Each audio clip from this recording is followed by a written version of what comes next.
tema de este día de estudio bíblico, que es pasajes escatológicos, parte número 2, estudiando San Mateo 24. Bueno, en esta mañana vamos a entrar a este precioso tema. El día de ayer estuvimos hablando de el capítulo 16 de San Mateo, algunas cosas interesantes e importantes que nos enseña la palabra del Señor. Y en esta mañana vamos a entrar en este tema, como lo estábamos diciendo, como lo hemos mencionado. La parte escatológica es una parte muy importante, una parte bastante importante. Qué bueno que nosotros tengamos esa confianza, tengamos esa seguridad de que Dios puede darnos el conocimiento para entender su palabra y poder saber las cosas que han de suceder.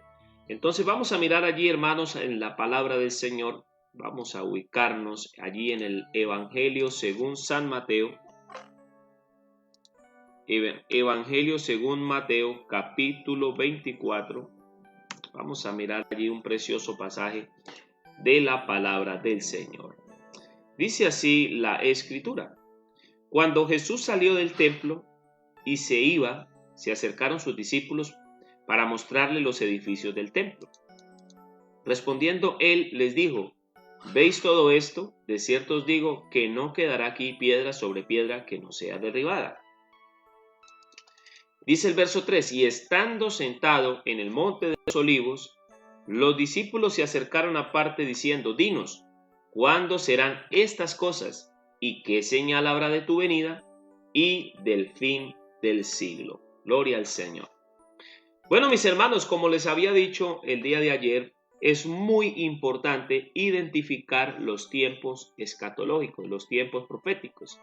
A través de la palabra del Señor, la misma Biblia es la encargada de mostrarnos cada uno de esos tiempos y de las cosas que deben de suceder. Deben suceder porque Dios las ha determinado, porque Dios es el que ha preparado todo esto. Y es necesario que nosotros, como pueblo del Señor, podamos identificar estos tiempos. Entonces, vemos cómo Jesús, sentado frente al templo de Jerusalén, allí en el monte de los olivos, se sienta con sus discípulos a hacer un diálogo. Yo me imagino, hermanos, que Jesús en muchas ocasiones con sus discípulos tenía diálogos acerca de cosas que iban a suceder, de cosas que el Señor les iba revelando. Y dentro de las muchas cosas que el Señor les reveló tres cosas importantes. Tres preguntas que están allí incluidas en el texto que acabamos de leer. Lo primero que me parece interesante es que los discípulos están allí mirando el templo y admirando la grande construcción que era el templo de Jerusalén en el tiempo de Cristo, en su manifestación. Y es importante decir que aquí en esta pregunta hay tres cosas muy fundamentales, cosas importantes de entender. Dice: dinos, ¿cuándo serán estas cosas? Que tiene que ver con los sucesos de la destrucción del templo, porque Jesús estaba hablando en ese momento acerca de lo que iba a suceder en aquel lugar, en aquel templo. Así que partimos desde ese punto que la palabra del Señor nos muestra que primero habrá un suceso respecto a lo que se refiere del templo de Jerusalén, pero dice también qué señal habrá de tu venida, o sea que ese es otro tema que hace parte de San Mateo 24, o sea, en otras palabras, cuando leemos San Mateo 24 debemos usar esta referencia del capítulo para entender, bueno, de qué se trata el tema, para que nosotros, bueno, de alguna manera, pues podamos entender lo que está sucediendo. O sea, es importante, hermanos, que nosotros a través de la palabra podamos entender estas referencias que son bastante importantes. Es importante, hermanos, que nosotros a través de la palabra del Señor podamos identificar primero estas cosas de las que se refiere San Mateo 24:3. Luego dice, ¿qué señales habrá de tu venida? También debemos identificarlos es importante identificar, pero también mire lo que dice, y del fin del siglo. O sea que también dentro de los temas que Jesús le expone a los discípulos en el tiempo de él, en este diálogo, pues una de las cosas importantes es también este hecho escatológico. Así que mis hermanos, yo les invito para que en esta hora entendamos el objetivo de estudiar estos textos, de poderlos analizar, de poderlos comprender y bueno, ¿por qué no sacar las mejores conclusiones? Porque el objetivo de estudiar estos preciosos pasajes es entender de una manera muy clara estos preciosos textos de la palabra del Señor, que los podamos de alguna manera discernir de una manera, pues diría yo, de la manera más acertada y que podamos sacar el mejor provecho. Entonces vamos a ir entrándonos en el capítulo 24. Si alguno de ustedes, hermano, en el transcurso del tema tiene una pregunta, puede compartirla allí a través de los comentarios. Yo estaré aquí pendiente de sus preguntas para tratar de resolver. Así que lo primero que Jesús habla es la destrucción del templo de Jerusalén. Por eso dice, dinos cuándo sucederán estas cosas. ¿A qué cosas se refiere? Eso es importante. Yo creo que es importante que nosotros tengamos la referencia de qué es lo que se refiere el Señor. Así que hay tres tópicos claros que los acabamos de ver: la destrucción del templo de Jerusalén y de la ciudad de Jerusalén, la venida del Señor Jesucristo y el fin del siglo. Son tres sucesos que están narrados en el capítulo 24 de San Mateo. Entonces, si yo leo San Mateo 24 y no tengo esa perspectiva de lo que dice también San Mateo 16, que hay que aprender a identificar los tiempos, hermano, vamos a cometer muchos errores, porque muchas personas leen San Mateo 24, San Lucas 21, San Marcos 13, y resulta que creen que todas esas cosas que se están leyendo allí no han sucedido y que están por suceder, pero realmente muchos de los sucesos proféticos de estos capítulos escatológicos, pues vamos a decir que muchas de esas cosas ya han sucedido. Así que vamos a ir mirando algunas de estas cosas. Lo primero que dice así el verso 4 de San Mateo 24:4. Dice, respondiendo Jesús les dijo, mirad que nadie os engañe, porque vendrán muchos en mi nombre diciendo, yo soy el Cristo, y a muchos engañarán. Bueno, una de las profecías del fin, o pudiéramos decir una de los hechos escatológicos narrados en San Mateo 24, es la proliferación religiosa. Esa es una de las cosas que hacen parte de la escatología, la proliferación o la multiplicación de la religiosidad. Hoy en día podemos decir, en el siglo XXI hay miles y miles de doctrinas que están divagando o están siendo enseñadas en todos los pueblos, naciones. Y esto, hermano, se convierte en un peligro. Al escucharse tantos temas, ¿cierto? Tantas doctrinas que creen en diferentes temas, pues crea una confusión en las personas. Las personas escuchan tantas religiones, tantos mensajes. La gente dirá, bueno, ¿a qué creemos? Unos dicen esto, otros dicen aquello, otros dicen esto. ¿En qué creemos? Bueno, yo creo que es importante y yo considero que es sustancialmente importante que la persona que escucha la palabra pueda tener el discernimiento. Por eso dice, muchos vendrán en mi nombre, diciendo yo soy el Cristo. Recordemos que la palabra Cristo significa ungido de Jehová. Eso es lo que significa el Cristo, el Mesías, el mensajero prometido.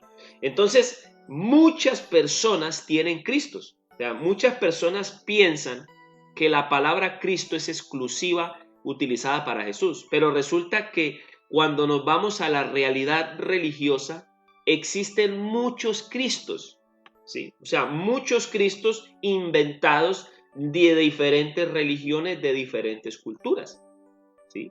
Así que es importante decir que no existe dentro del concepto de la gente, no de la Biblia, ¿no? El concepto de la gente, existen muchos Cristos. La Biblia habla del único Salvador que se llama Jesucristo, que es el que nosotros predicamos y es el que enseña la Biblia. Pero eso que Jesús dice allí tiene su fiel cumplimiento, o sea que podemos decir que eso no se va a cumplir, eso ya se cumplió, porque existen muchos pensamientos acerca de la salvación. Si tú te vas a cualquier cultura, si tú te vas a cualquier religión, te van a explicar un tipo de salvador, ¿sí? Para muchas personas existirán diferentes tipos de salvadores, ¿sí? Y yo creo que es importante que nosotros entendamos ese criterio y ese concepto de la religiosidad. Así que la religiosidad, la multiplicación religiosa, es parte de las señales que Jesús le manifiesta a sus discípulos. Recordemos que la ciudad de Jerusalén es el epicentro del nacimiento del movimiento cristiano.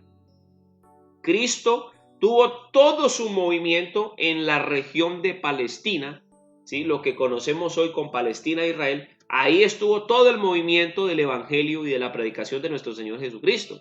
Así que Jerusalén se convierte en el epicentro. Escuche muy bien, hermano, lo que le voy a decir. Jerusalén es el epicentro del movimiento cristiano. Por eso, en una ocasión, estaba hablando con una persona religiosa y me decía: pastor, es que ustedes están equivocados porque nosotros tenemos la verdad. Nosotros somos cristianos apostólicos romanos, decía. Entonces yo le hice una pregunta a aquel religioso y le dije, yo le hago una pregunta: ¿dónde es el epicentro del cristianismo? Y él me dijo: en Roma. Le dije: estás equivocado. El epicentro del cristianismo es la ciudad de Jerusalén, la capital de Israel. Ahí es donde inicia la predicación del evangelio. Así que si tú ganaras ese título y dijeras que eres un cristiano apostólico, deberías decir judío o israelita o de la ciudad de Jerusalén, porque es allí donde inició el movimiento cristiano. Así que a partir de ese momento nacen una cantidad de movimientos, ¿sí? Y por eso hay una diversidad religiosa en el mundo. Y pudiéramos decir, cada religión presenta a su Cristo o a su Salvador a su manera.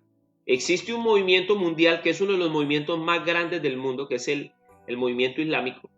Ellos tienen a Cristo también dentro de su religión, pero para ellos Cristo no es el máximo mensajero.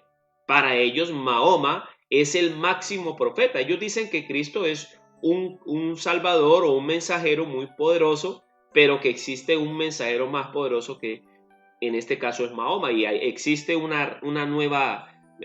nuevo escrito que es el Corán, y ellos lo utilizan, lo usan. Entonces es importante que nosotros, a la luz de la palabra, entendamos que Cristo, la palabra Cristo, donde Jesús dice habrán muchos Cristos, se refiere a la multiplicación religiosa. Eso es algo que hace parte de la palabra del Señor. Pero miren, hermanos, la proliferación religiosa, que es una de las señales del fin del siglo también y de los acontecimientos escatológicos, el apóstol Pablo también escribió, porque la idea, hermanos, es que a través de lo que leemos en San Mateo 24, miremos cómo otros pasajes de la Biblia nos presentan también lo que tiene que ver con este movimiento religioso. Entonces, el apóstol Pablo le escribe a Timoteo en la carta a Timoteo. Vamos a mirar allí el capítulo 4. Capítulo 4 de Timoteo.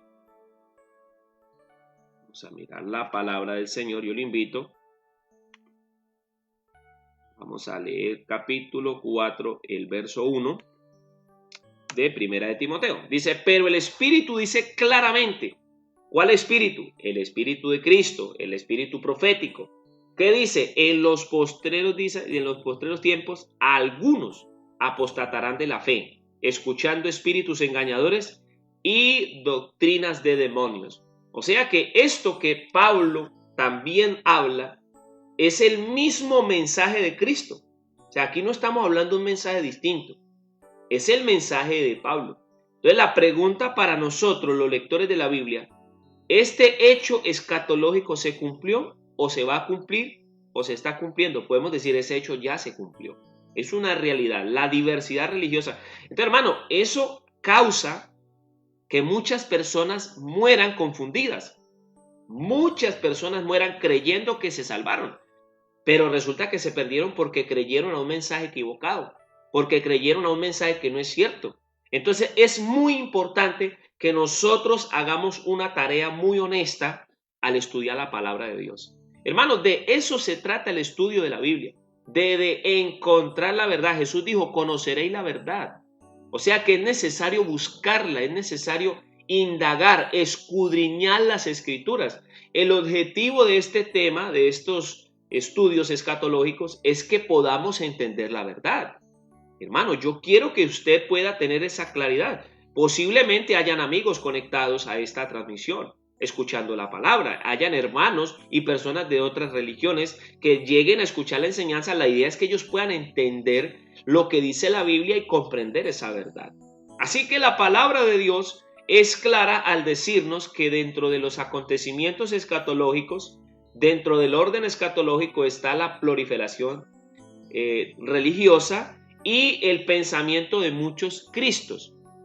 ¿Sí? O sea, si usted, pues, le voy a hacer otra pregunta. Si tú te vas a la religión tradicional, existen muchos cristos. ¿Sí? El Cristo caído, el Cristo negro, bueno, existen muchos.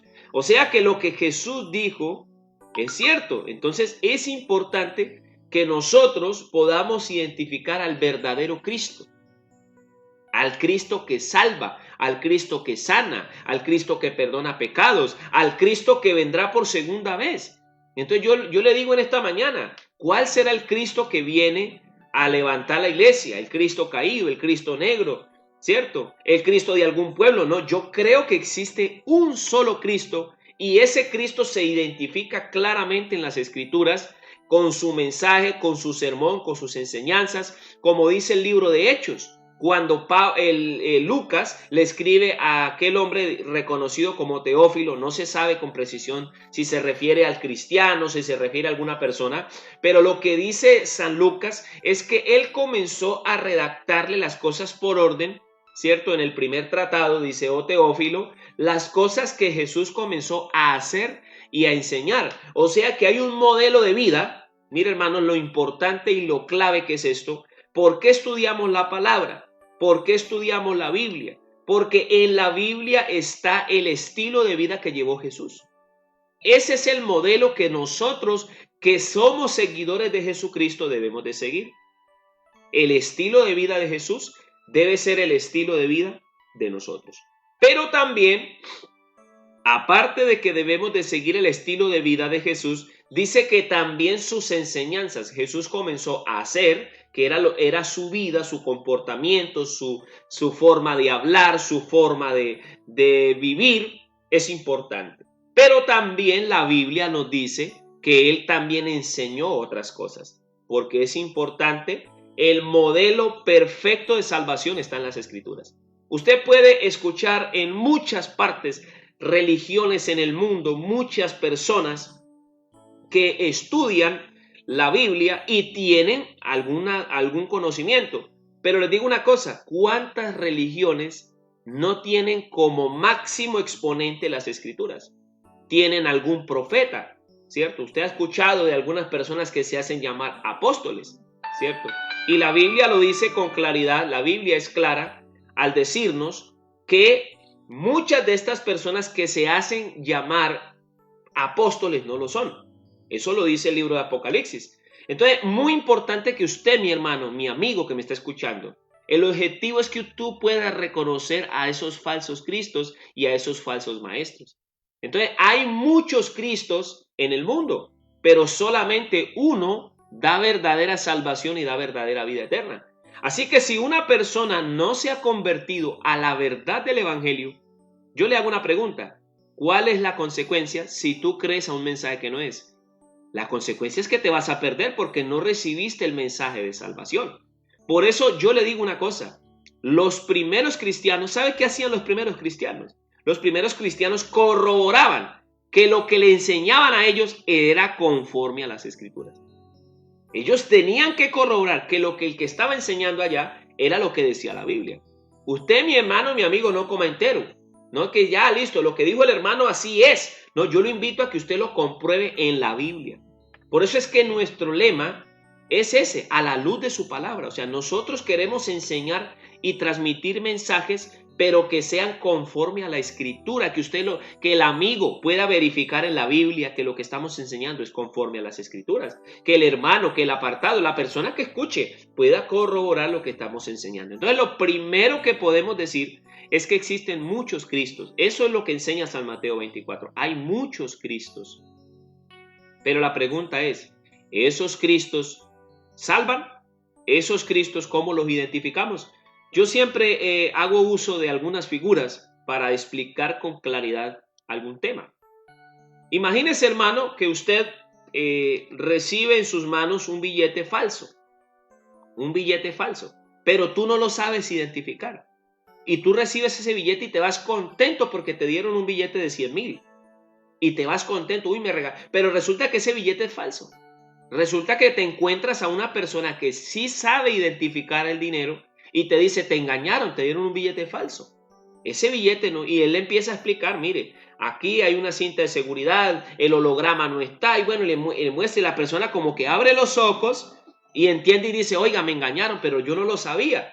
Entonces, cuando una persona recibe un mensaje falso, está en una falsa iglesia, está en una falsa doctrina, hermano, la persona está convencida, la persona cree que se va a salvar y cree que tiene perdón de pecados y que practicó la verdad y incluso va a creer que lo que hizo es correcto. Pero resulta que cuando va a la Biblia, muchas personas le dan una interpretación que no es. Y la persona queda engañada, pero el que ha podido entender la verdad, por eso es que, hermano, conocer la verdad es tan importante, a la luz de la palabra. Entonces la persona abrirá los ojos y entenderá, estoy bien, estoy mal, estoy haciendo lo correcto, estoy en lo incorrecto. Hermano, conocer la verdad. Por eso Cristo les advierte a los discípulos, vendrán muchos Cristos. Así que eso es importante. Vendrán muchos diciendo yo soy el Cristo. Pero esto no se refiere, este texto, el versículo 4 y el versículo 5 de San Mateo, no se refiere a la venida de Cristo todavía. Se está refiriendo al tiempo del inicio de la era cristiana, y durante esa época de la era cristiana vendrán muchos mensajeros. Entonces la pregunta es, ¿cómo corroboras tú que estás en la iglesia verdadera? ¿Cómo corroboras tú que has creído las enseñanzas? Pues acude a la escritura. Corrobora que lo que te están diciendo es conforme a la Biblia. Yo un día le hice la pregunta a un amigo y le dije, bueno, tú me hablas de Trinidad, ¿sí? Y bueno, tú tienes el derecho a creer lo que tú quieras, eres libre. Pero ¿por qué la palabra Trinidad no está en la Biblia? A mí me nace esa gran pregunta. ¿Por qué la palabra Trinidad no está en la Biblia? Entonces yo le decía al amigo, la palabra Trinidad no está en la Biblia porque es un pensamiento extrabíblico. ¿Qué es un pensamiento extrabíblico? Es un pensamiento que no lo sustenta la Biblia ni lo sustentará. ¿Por qué el purgatorio no está en la Biblia? Porque es un pensamiento extrabíblico. Alguien se ideó y en la mente se inventó el purgatorio y lo metió como una doctrina, pero no está en la Biblia, ¿cierto? Entonces es importante. La idea de los diferentes Cristos, ¿sí? El Cristo caído, el Cristo negro y el Cristo fulano y sutano. ¿Quién se lo inventó? Alguien que tenía conocimiento de la Biblia, pero que se inventó una idea que no está sustentada en la palabra, ¿cierto? Entonces hay una anécdota de un sacerdote religioso católico que un día estaba leyendo la Biblia. Bueno, como parte de su costumbre de lectura, y leyó San Lucas 16:19. Y estaba leyendo allí y le causó una inquietud. Dijo, bueno, yo veo que el rico va al Hades y que Lázaro va al paraíso. Y que el rico le pide a Abraham que le permita enviar a Lázaro para que lo satisfaga de la angustia que tiene. Pero le dice a Abraham que el que está allá no puede ir al paraíso y el que está en el paraíso no puede ir al Hades, porque hay un abismo. Entonces él quedó con esa duda y le preguntó al obispo y le dijo, bueno, yo tengo una duda. ¿Por qué San Lucas 16:19 dice que el rico no puede salir de allá? O sea, el rico está sufriendo y Abraham le dice, tú no puedes salir de allá. Y Abraham le dice, y Lázaro está en el paraíso y él no puede salir de acá. Entonces yo quiero saber dónde está el purgatorio, en qué parte, porque la Biblia no lo dice. Entonces el obispo no tuvo respuesta, o sea, no tuvo respuesta, él tuvo que decir, no, él le dijo, el purgatorio está al lado del Hades. O sea, en otras palabras, él estaba enseñando algo que no está en la Biblia. Entonces a las personas les venden el mensaje y les dicen, tranquilo que usted se murió o se muere un familiar, aquí podemos hacer oraciones, bueno, lo que sea, y de allá sacamos a su familiar y se lo mandamos al cielo. Pero realmente lo que enseña la Biblia no es así. El que se murió mal, el que murió en pecado se perdió y llegó al Hades y de allá nadie lo va a sacar, porque ese lugar es un lugar donde ya está esperando la persona el juicio. Todavía no es el infierno, pero está esperando el juicio y ya está perdido. El que está en el paraíso está esperando ser recompensado, pero todavía no está en el cielo. Entonces, es importante que todo lo que enseñamos esté conforme a las Escrituras. Los falsos cristos están en el mundo, engañando a muchas personas, ¿cierto? A muchas personas, creyendo religiones, creyendo que van para el cielo.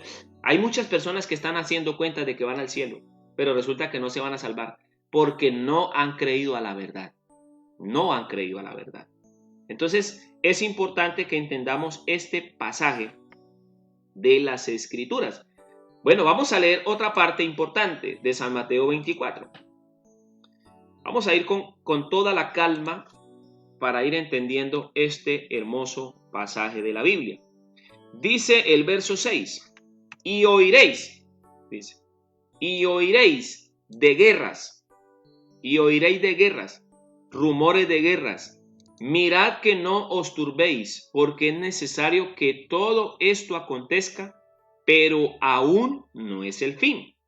Entonces, nosotros debemos ser conscientes de que esta realidad, yo le decía a unos hermanos, compartiéndoles este mismo tema, decía, hermanos, ¿ustedes qué creen que pensaron los hermanos en las primeras guerras, en las famosas guerras santas que se llaman? Una guerra donde murieron muchas personas. Hermano, ellos dijeron, estas son las guerras del fin, pero resulta que la historia siguió. La Primera Guerra Mundial, ¿qué pensó la gente en la Primera Guerra Mundial? No, esta es la guerra del fin, este es el fin del apocalipsis, pero resulta que el tiempo siguió. Entonces, muchas guerras. O sea que los acontecimientos escatológicos acerca de las guerras han sucedido, ¿cierto? Algunos están diciendo, está por levantarse la Tercera Guerra Mundial, el apocalipsis. Yo te digo, hermano, el que diga eso, está diciendo algo que no está ajustado a la palabra, porque sabemos, como los que estudiamos la palabra, antes de que se desate la guerra del Armagedón, habrá un tiempo de paz. Escúcheme muy bien, hermano. Antes de que más adelante habla, porque eso no es el tema de ahora, pero es importante que entendamos que la Biblia dice otra cosa distinta. Entonces, los rumores de guerra y las guerras son cosas que han sucedido, ¿sí? Continuamente, desde que empezó la era cristiana hasta la época, han habido muchas guerras.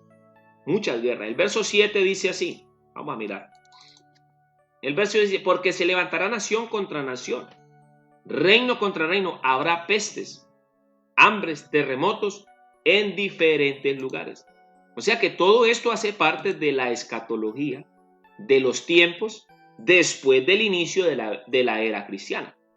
O sea que tenemos que decir que todas estas cosas se han cumplido, ¿sí? Las pestes, bueno, estamos viviendo un COVID, ¿qué más podemos decir? Esto es una señal. Alguien decía, hermano, ¿qué es el COVID? El COVID es una señal de la venida de Cristo. ¿Qué más podemos decir? Eso hace parte, hermano, de los cumplimientos de la palabra del Señor. Hambres, terremotos en diferentes lugares. Pero mire, hermano, nótese usted algo interesante que dice la palabra, el verso 8. El verso 8 dice, pero todo esto no será otra cosa sino ¿qué? Principio de dolores. Hermano, la gente dice, hermano, esto es muy duro, tanta gente muerta. Hermano, más de 2 millones de muertos por COVID. Eso es mucha gente, hermano. Eso es mucha gente. Pero yo le digo, hermano, esto no se compara con lo que viene. Esto, hermano, es simplemente señales, hermano. Porque todavía la iglesia está en la tierra, porque el Señor todavía tiene gente en la tierra que lo invoca y Él no ha venido a levantarlo. Pero cuando la iglesia sea levantada, hermano, entonces vendrá eso a lo que se refiere la palabra del Señor. Que esto apenas es el principio de dolor, hermano. Esto apenas es el inicio de lo que viene para la tierra. Entonces, qué importante que nosotros, al estudiar la palabra del Señor, tengamos esa conciencia, hermano, de que hay cosas que ya sucedieron, cosas que están sucediendo y cosas que están por suceder. Y es necesario que tengamos mucha conciencia de eso, hermano, para no caer en el error de hablar de cosas que van a suceder, ¿sí? Porque si nosotros nos sentáramos como lo hizo Jesús con sus discípulos, a hablar de este mismo tema, sería ilógico decir que nada sucedió.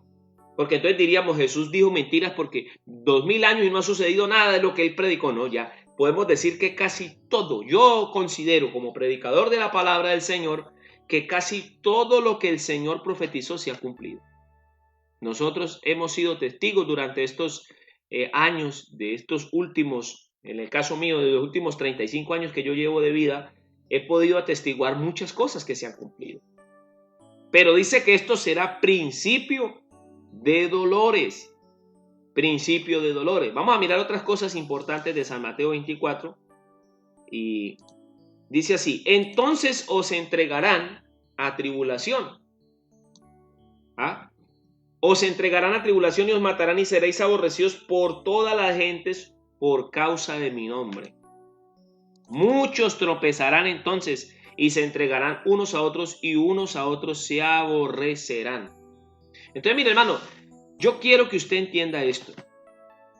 Este texto, estos dos textos que acabamos de leer tienen algo muy importante que nos enseña la palabra del Señor. Lo primero que me parece importante es la tribulación.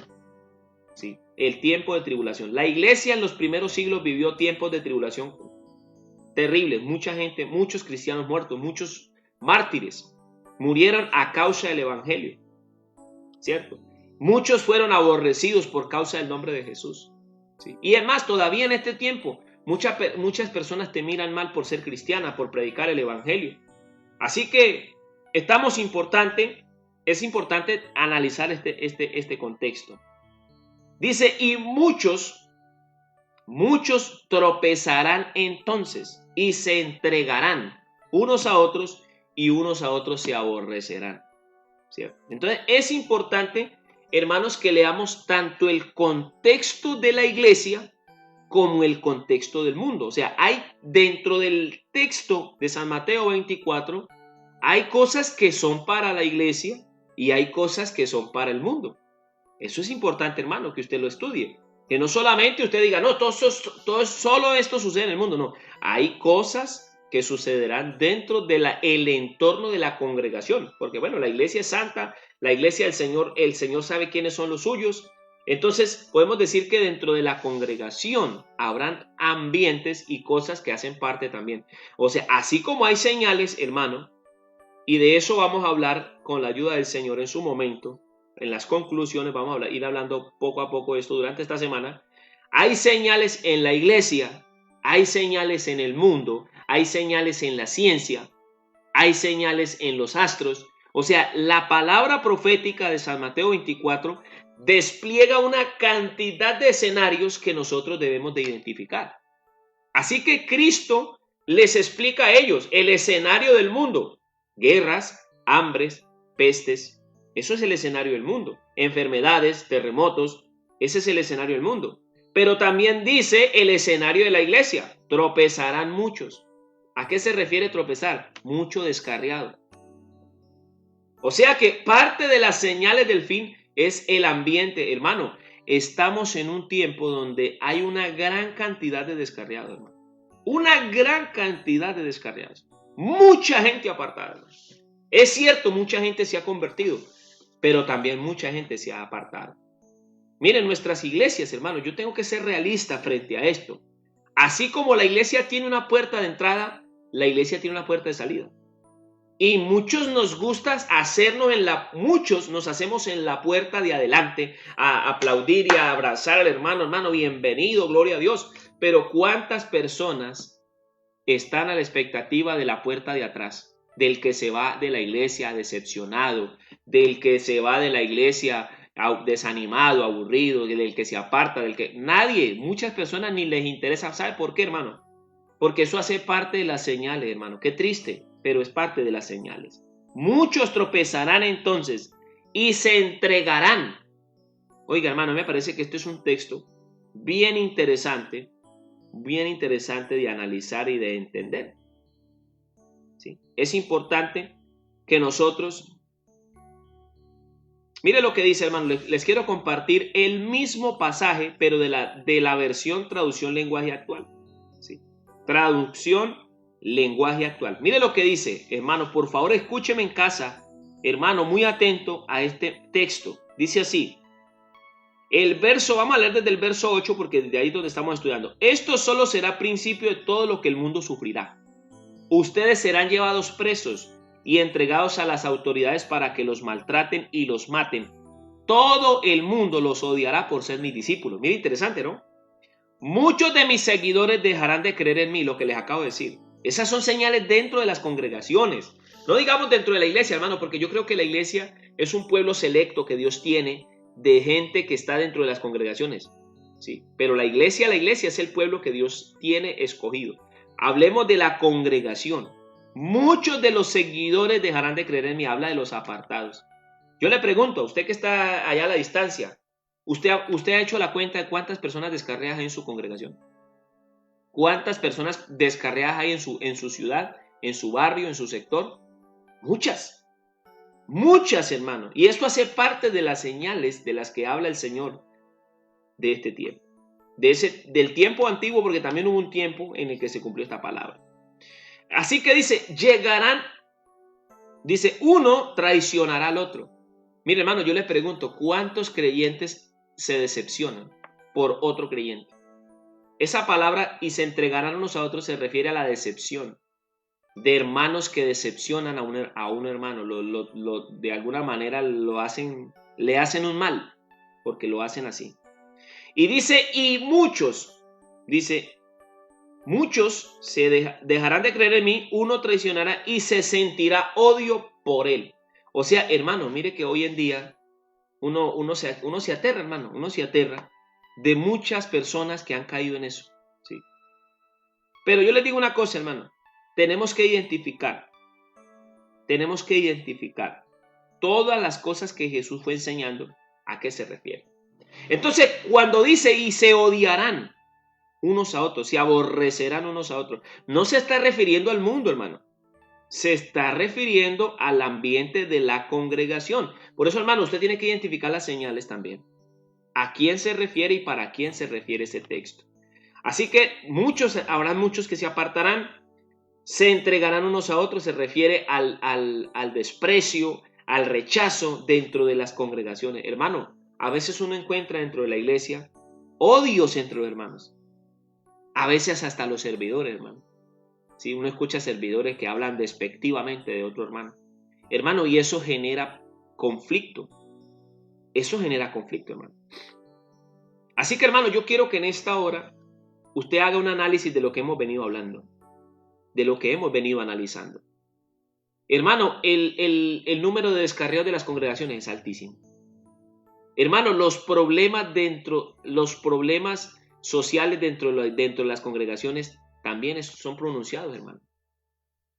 Problemas, hermanos, que se odian unos a otros, no se pueden ver, no se toleran porque, hermano, no me lo aguanto, ¿cierto? Y existe una cantidad de cosas, hermano, que nos llevan a decir, hermano, todo esto es lo que el Señor con tiempo nos ha venido hablando, nos ha venido enseñando a través de su palabra. Y dice, y muchos falsos profetas se levantarán y engañarán a muchos. Y engañarán a muchos. Entonces, mire muy bien lo que le estoy diciendo. Señales en el mundo, terremotos, pestes, hambres, guerras. Señales dentro de las congregaciones, no digamos que dentro de la iglesia, porque realmente eso sería es una expresión equivocada. Dentro de las congregaciones, muchos descarriados, muchos que se tendrán choques unos entre otros, conflictos entre unos a otros, y muchos despertarán odios dentro del ambiente de la fraternidad. Así que eso hace parte de la señal. Dice también, muchos profetas falsos se levantarán. Los falsos profetas, mire hermano, yo quiero que entendamos esto. A veces nosotros nos sentamos mucho a mirar la religiosidad del mundo, la religiosidad de las personas que no están dentro de nuestras congregaciones, y hablamos de ello. Pero yo digo una cosa, ¿cuánto daño le hace a una persona dentro de la congregación que enseña cosas que no son? Mire, les voy a compartir una experiencia muy personal.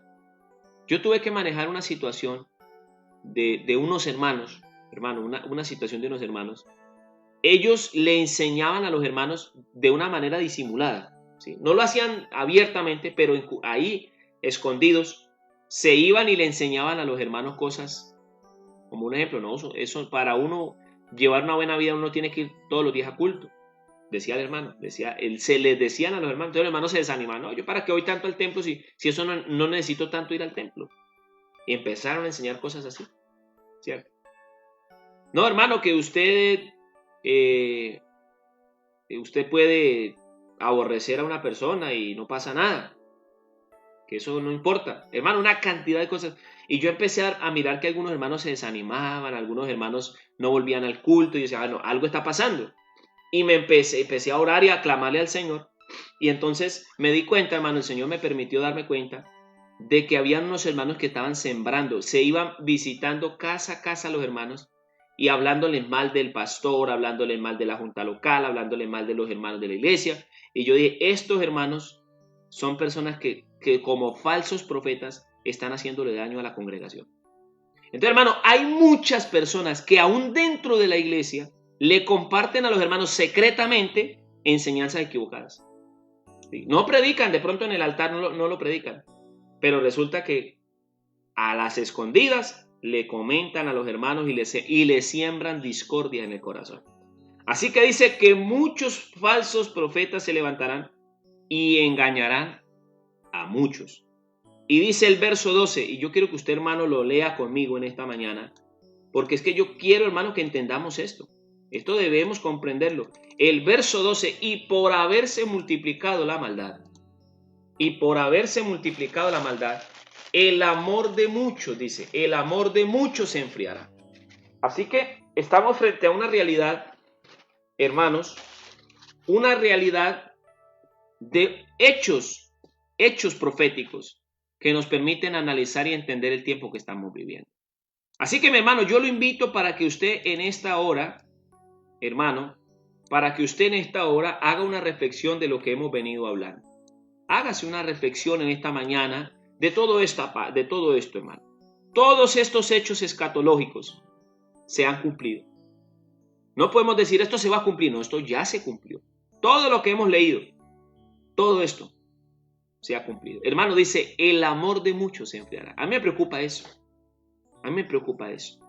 Se refiere al amor por mi hermano. Se refiere al amor por mi vida espiritual. Hermano, hoy en día existe un despreocupamiento, hermanos. La gente es despreocupada, hermano, desentendida. Muchos, no todos, ¿no? Porque eso en todo tiempo Dios ha tenido gente que le sirve con amor, con integridad. Pero, hermano, eso es un flagelo que está rondando el mundo, que está rodeando la sociedad. Una cantidad de hermanos que uno los ve desentendidos de la vida espiritual. A mí me invitaron a predicar hace algún tiempo en una congregación. Y llegué allá, hermano, y cuando yo llegué en el parque, había una cantidad de hermanos. Una cantidad de hermanos. Y yo, bueno, ¿acaso no habrá servicio? ¿No habrá culto? ¿Qué pasará? ¿Qué sucederá? Y llegué al templo, hermano, en el templo poquiticos, como unos 15 hermanos. Y la iglesia era una congregación grande. Y yo me arrodillé antes de predicar y dije, Señor, ¿qué está pasando en este tiempo? ¿Qué será lo que está sucediendo? ¿Por qué la gente le ha perdido como la preocupación por las cosas espirituales? ¿Ah? ¿Por qué la gente, hermano, ya no siente afán, no le preocupa? El Señor, hay muchas personas que están frías. Y entonces leí este texto, estaba orando y se me vino a la mente ese texto. Por haberse multiplicado la maldad, dice. Por haberse multiplicado la maldad. Eso de multiplicar la maldad es la capacidad que tiene la gente de acceder a cosas malas. Hermano, hoy en día un muchacho se puede encerrar. Antiguamente, yo me acuerdo cuando yo era un niño, que a uno lo dejaran encerrado en la casa, eso era un castigo. Usted decía, enciérrese en la casa. Y uno aburrido, hermano, se asomaba uno por las rejitas de esas rejitas de varilla, uno asomaba y miraba a los niños jugar y eso, qué tristeza que están uno encerrado. Pero hoy en día usted le dice a un niño, enciérrese, y él no se pone aburrido. Enciérrese en la habitación. Y solamente le deja usar el celular y el computador, no más, pero encerrado. El niño feliz se va para allá a la habitación, se encierra porque allá en el computador puede mirar películas, puede mirar videojuegos, puede mirar lo que quiera en el celular. Entonces, yo lo que digo, hermano, es que el acceso que se tiene en el día de hoy para mensajes malos, para cosas malas, ha crecido. Y eso ha despertado en el corazón y en la mente de la gente cosas pervertidas. Por esa razón, hermano, porque la gente le presta atención a tanto que hay en el mundo, es que el corazón de muchos se ha enfriado. El corazón de muchos se ha enfriado. Yo te quiero decir en esta mañana, hermano, yo aprovecho que Dios me haya puesto a predicar este mensaje a los que están conectados y a los que van a ver este video luego de que ya se termine esta transmisión. Hermano, Dios quiere que tu corazón no se enfríe, que tu corazón no se endurezca frente a la maldad del mundo. Hermano, no permitas que el mundo destruya tu espiritualidad. No, hermano, tenemos que guardarnos en santidad para el Señor. Alguien podrá decir, hermano, en este tiempo es imposible. Yo te digo, hermano, en todos los tiempos ha sido difícil guardarnos en santidad, pero Dios quiere un pueblo santo. Dios quiere un pueblo consagrado, Dios quiere un pueblo que esté entregado completamente en devoción a las cosas de Dios. Así que mi hermano, en esta mañana yo te digo en el nombre de Jesús, no te dejes engañar por lo que ofrece el mundo, no te entretengas en las cosas del mundo, no dejes que tu corazón se envanezca, no dejes que tu corazón, hermano, se enfríe y que en tu corazón se pierdan cosas de las cuales Dios ha querido que nazcan. Así que en esta mañana, hermano, el Señor te habla a ti y te puso ahí para que escucharas la palabra, para que seas consciente del tiempo que estamos viviendo. Hermano, no podemos decir que estas profecías se van a cumplir. No, estas profecías ya se cumplieron. Estamos en el último tiempo, estamos en los últimos minutos de la gracia y es tiempo de buscar a Dios. Hermano, no es tiempo de dormir, no es tiempo de ser indiferente, no, es tiempo de buscar a Dios, hermano. Yo te digo, hermano, si tienes oportunidad de ir al templo a adorar a Dios, a escuchar la palabra, si te puedes conectar, hermano, busca la manera de oír la palabra de Dios, de alimentar tu espíritu. Todo esto, hermano, son parte de las cosas que ya Dios había dicho que iban a suceder. Pero yo no quiero ser de esos que se enfrían por causa de la maldad. No, hermano, no.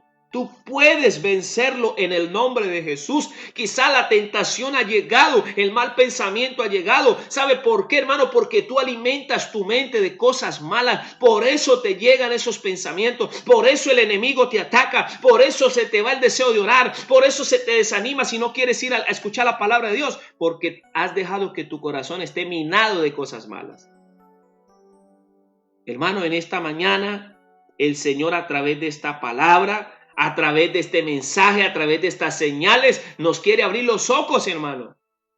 Nos quiere despertar a la realidad. Y date cuenta, hermano, algo está pasando en tu vida. Algo está sucediendo en tu vida espiritual. Tú sientes que las cosas no están bien. Tú sientes que lo espiritual no está fluyendo. ¿Y sabe por qué, hermano? Porque hay cosas que no están funcionando. Y Dios en esta mañana las quiere reparar. Así que el Señor se sentó con sus discípulos. Ese capítulo que estamos leyendo aquí en esta mañana y el que vamos a estudiar porque vamos a mañana a seguirlo estudiando. Jesús estaba sentado con sus discípulos explicándoles, hablándoles cara a cara, diciéndoles, mire, présteme atención porque esto va a suceder. Pero yo se los digo para que ustedes lo sepan. Y en esta mañana el Señor me pone el sentir de predicárselo para que usted también entienda, hermano, que esto hace parte de lo que el Señor profetizó. Así que, hermano, yo te invito en el nombre de Jesús. Por favor, hermano, despierta. Hermano, no te dejes engañar del mundo, no te dejes engañar del maligno, no te dejes engañar. No, hermano, si cometiste un error, levántate en el nombre de Jesús. Si has caído en pecado, en el nombre de Jesús, deja que Dios te restaure. Si le fallaste al Señor, reconcíliate con Dios. Si estás andando mal, hermano, saca de tu tiempo, métete en Dios, hermano, porque Dios quiere fortalecer tu vida espiritual. Así que en esta mañana yo quiero orar, hermano, cerrando esta parte del capítulo 24. Hermano, vamos a orar para que Dios despierte la vida espiritual, derrame espíritu de oración, derrame sobre tu vida la unción del Espíritu Santo y nazca en ti, hermano, ese fuego espiritual, que haya esa llama que hubo en el corazón de Jeremías. Jeremías dice que él quiso guardar silencio y no hablar de Dios. Quiso callar y dijo, no, yo no voy a hablar más de Dios porque esto me ha traído problemas, porque me ha traído pruebas. Desde que me convertí a Dios, desde que acepté el llamado, me ha ido mal. Y dijo, me voy a callar. Pero cuando Jeremías se calló, había un fuego. Dice, Señor, hay algo aquí adentro. Me venciste, fuiste más fuerte que yo. Y eso no lo puedo soportar, Señor, porque tú has puesto en mí una llama, un fuego. Y yo sé que en esta mañana hay fuego de Dios en el corazón de aquellos que anhelan ser fieles. Hermano, si le fallaste al Señor, Él te perdona, Él te restaura, pero necesitas despertar, hermano. No puedes seguir allí contaminando tu mente y tu corazón con el mundo. No, Señor, hermano, esta palabra tendrá que despertar fe en tu corazón. Esta palabra tendrá que abrirte los ojos. Esta palabra tendrá que redarguir tu corazón y tu conciencia y darte cuenta de que es tiempo, hermano, de que te pongas trucha, como dicen popularmente, que te pongas bueno en las cosas de Dios, hermano, y vigiles, porque estamos a las puertas, hermano. Estamos a las puertas de la venida de nuestro Dios. Y tú debes estar preparado, tú que eres conocedor de la palabra, tú que conoces la verdad y te la predicaron y la creíste y estás perseverando. Hermano, en el nombre de Jesús te lo digo en esta mañana, despierta, por favor, despierta, mi hermano, no sigas allí adormecido. Date cuenta de que el Señor está avisando su venida. Todo esto que está sucediendo en el mundo no es otra cosa que el mensaje de Dios para que estemos alerta. Así que, hermano, esta palabra, gloria a Dios, hermano, gloria a Dios, porque yo sé que Dios tiene el anhelo en su espíritu de despertarnos a nosotros. Hermano, es cierto que hay que ir a trabajar, es cierto que hay que atender a la familia y todo eso hay que hacerlo y todo tiene su tiempo, pero en esta mañana el Señor te sentó allí y te puso a escuchar la palabra para decir, hijo, despierta en el nombre de Jesús en esta mañana. Te voy a llenar de mi Espíritu Santo, te voy a hacer hablar en lenguas, te voy a bautizar con mi poder para que me sirvas, para que prediques, para que busques con todo el corazón. Hermano, todo eso hay que atender, las cosas naturales, el trabajo, la familia, todo eso, pero hay que buscar primeramente el reino de Dios y su justicia. Yo sé que allí en casa hay gente sintiendo la presencia de Dios. Yo sé que hay gente que la palabra les ha tocado allí en el fondo de sus corazones. Pero en esta hora, hermano, yo te invito a que te arrodilles, por favor. Vamos a hacer un compromiso con Dios en esta mañana. Y le vamos a decir, Señor, todo esto que tú nos hablas, por todo esto que tú nos predicas, es para darnos a entender que necesitamos vivir una vida espiritual plena. Tenemos que vivir una vida espiritual honesta, hermano.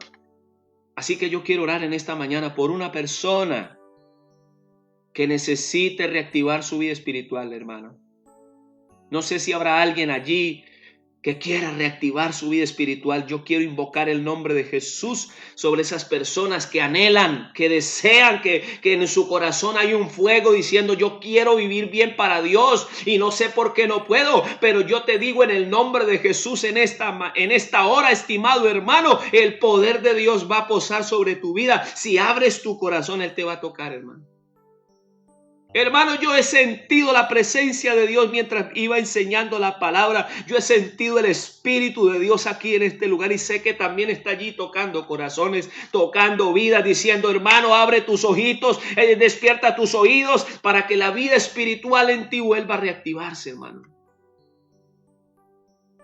Hermano, que Dios te bautice en esta mañana. Deja que el Espíritu Santo actúe en tu corazón y que la palabra que has escuchado es una advertencia de Dios para decirte, date cuenta de lo que estás viviendo, abre los ojos, mira dónde estamos. Mira lo que estamos viviendo, hermano. ¿Qué más te puede decir Dios? ¿Qué más quieres que Dios te diga, hermano? El Señor está a las puertas y te quiere despertar en esta mañana. Vino a tocar la puerta, a decirte, levántate, hijo. Te necesito listo, te necesito activo, por favor.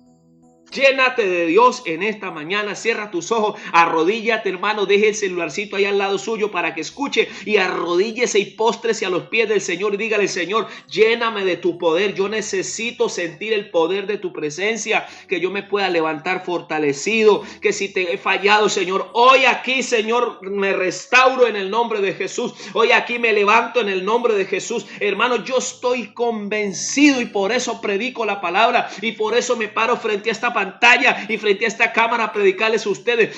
El mensaje de Dios es poderoso y da vida al que lo recibe con fe y en todo corazón. Así que en esta hora, en el nombre de Jesús, hermano, tú que estás allí en casa escuchando la palabra, tú que estás allí en casa, anhelas vivir una vida espiritual plena, anhelas vivir una vida espiritual para Dios, en el nombre de Jesús, deja que el Espíritu Santo avive tu alma, ábrele tu corazón. Si tienes que llorar, llora. Si tienes que gritar gloria a Dios, grítalo. Si tienes que aplaudir, hágalo. Hermano, dale libertad a lo que estás sintiendo en tu alma, a lo que estás sintiendo en tu pecho, dale libertad a lo que estás sintiendo y dile, Señor, necesito que llenes mi vida de tu poder, que llenes mi vida de tu gracia. Así que en esta hora, en el nombre de Jesús, estimado amigo y hermano, deja que Dios bendiga tu vida. Deja que Dios alimente tu espíritu.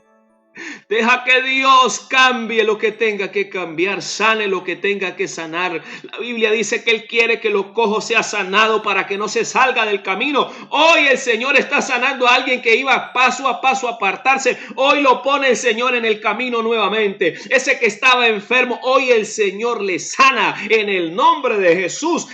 Hermano, si tú le crees a Dios, vas a ver la gloria de Dios en tu vida. Así que en esta hora, en el nombre de Jesús, hermano, en el nombre de Jesús, te invito a que recibas sanidad. Te invito a que recibas de Dios el Espíritu Santo. Si sientes en tu alma alabarlo, alábalo. Hermano, alábelo allí con toda libertad, hermano. Dele gloria a Dios. Dele alabanza a Dios. Que esa presencia de Dios que se hace perceptible en nuestra vida, hermano, opere en tu corazón.